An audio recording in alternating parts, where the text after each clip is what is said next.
un test d'achat d'un produit. Donc je vais maintenant sur le site, j'ai tapé l'adresse du site, donc comme je vous dis, ça ne correspond pas à ce que je vends, mais c'est pas grave. Donc on retrouve vraiment ce qu'on a fait, le méga menu, etc.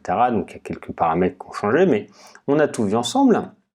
Je clique sur la boutique et par exemple je clique là, je pourrais faire ajouter au panier directement, j'ai le descriptif, je mets la quantité, les prix barrés, etc. J'ai tout ça ajouté au panier. Automatiquement, ici, je vais voir apparaître un dans le panier. Ici, on nous dit que ça a bien été ajouté au panier. Soit je peux cliquer sur voir le panier. Et ici, je vois directement mes commandes. Donc c'est classique, vous connaissez un peu comment se passe un site de e-commerce.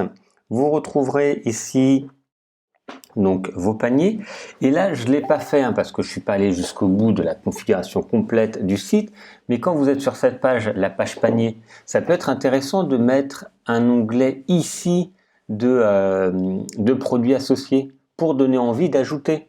Souvent c'est ça qui est fait, donc c'est intéressant à ce moment-là. Faites bien tout le processus, essayez d'analyser ce que font les concurrents ou en tout cas les autres sites. Souvent c'est très bien fait, comme je vous disais, les gros sites, vous faites un processus d'achat, vous voyez tout ce qu'il y a, avec tout ce qu'on voit, vous pouvez le refaire, donc il n'y a pas de souci.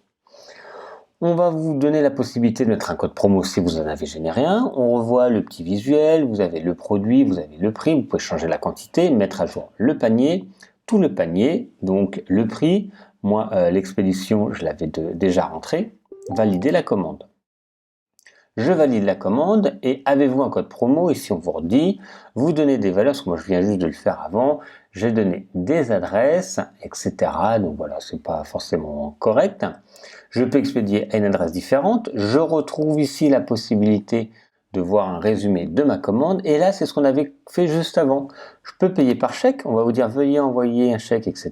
C'est ce qu'on avait vu. Paiement à la livraison, payer en argent comptant. C'était le petit onglet qu'on avait mis. Et puis payer PayPal.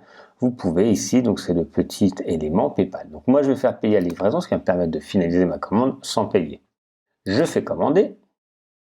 Alors vous n'aurez pas la partie edit, si vous regardez, c'est parce que moi je suis toujours sur la partie en fait où je peux faire des modifications de WordPress. J'ai la validation de ma commande, donc j'ai pas eu tout le processus du paiement PayPal que je fais pas, parce que voilà, sinon ça, je vais pas payer cet élément, mais on a bien validation de la commande. Merci, votre commande a été reçue, le numéro de la commande, la date, l'adresse mail, ensuite le montant, etc. Le détail, le paiement, l'adresse de facturation, l'adresse de livraison. C'est exactement ce qu'on voulait. Donc là, je suis en tant que client. Qu'est-ce que reçoit le client? Le client, il va recevoir cet élément-là. J'ai reçu donc une nouvelle, ici, une nouvelle commande. Bonjour Romain, donc c'était le nom que j'ai mis. Pour information, nous avons reçu votre commande 268, elle est maintenant en cours de traitement, payée. Donc j'ai bien résumé, adresse de facturation, adresse de livraison, merci d'utiliser, donc ça on pourra paramétrer également, mais vous voyez, il y a tous les éléments. Donc on a reçu instantanément ça, du nom de la société, et ça c'est, je vous rappelle, quand on a mis les paramètres, le site qui envoie. Donc ça vous mettrez le vôtre, souvent c'est je sais pas moi, vente arrobase avec le nom du site, ça c'est vraiment à vous de paramétrer comme vous voulez. Donc là on est sur la partie que le client a reçue. Nous maintenant, qu'est-ce qu'on va voir?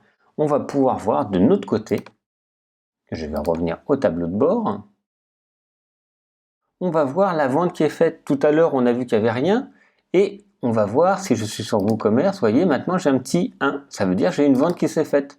Je clique dessus. Qu'est-ce que je vois? Je vois le nom de la personne qui a commandé. Je peux regarder ce que c'est. Donc, qu'est-ce que c'est? C'est la facturation, la livraison, l'adresse mail, j'ai les coordonnées de la personne, j'ai ce qu'il a fait. Donc, je peux soit modifier. Là, elle est en cours et je peux demander qu'elle soit. Donc là, je vois tout, c'est un résumé. Et je peux la modifier. Donc, elle est en cours. Si moi, je me dis, voilà, j'ai préparé le paquet, je le fais. Elle est soit en attente. Donc, je vais dire à la personne, j'ai bien reçu votre mail, je suis en train de le faire, donc il va être content. Ou j'ai terminé, je mets à jour, et tout à l'heure, je ne sais pas si vous vous souvenez, si vous avez vu, vous avez marqué en cours quand j'étais dans les commandes. Et donc maintenant, il y aura marqué terminé. Donc là, c'est la partie administrative de vous qui faites le site. Vous le gérez vraiment comme vous voulez, ça va être manuel. Voilà, il y a quand même du travail à faire. Et maintenant, qu'est-ce que reçoit de nouveau la personne qui l'a fait, il reçoit maintenant un nouveau site. Nous avons terminé de traiter votre commande, payé en argent comptant à la livraison. Donc voilà, il sait que là c'est terminé. Vous pouvez dire annuler, enfin tous les paramètres qui sont proposés. Donc à chaque fois, il va recevoir à chaque fois, suivant ce que vous mettez, il va recevoir un mail correspondant qui est prédéfini par WooCommerce. Vous pouvez également modifier, mais je vous dis, c'est plutôt bien fait. Vous voyez, vous pouvez attendre de paiement, en cours, en attente, annuler, rembourser, échouer, etc. Et vous avez comme ça visibilité de tout. Vous avez le rapport qui va vous donner maintenant, bon, on en a fait des ventes, donc les ventes brutes de cette période, journalière, etc., les factures de livraison. Vous pouvez choisir ce mois-ci et voilà, donc vous avez maintenant tous les paramètres. Voici le processus de vente et vous voyez, tout est bien réglé automatiquement par WooCommerce.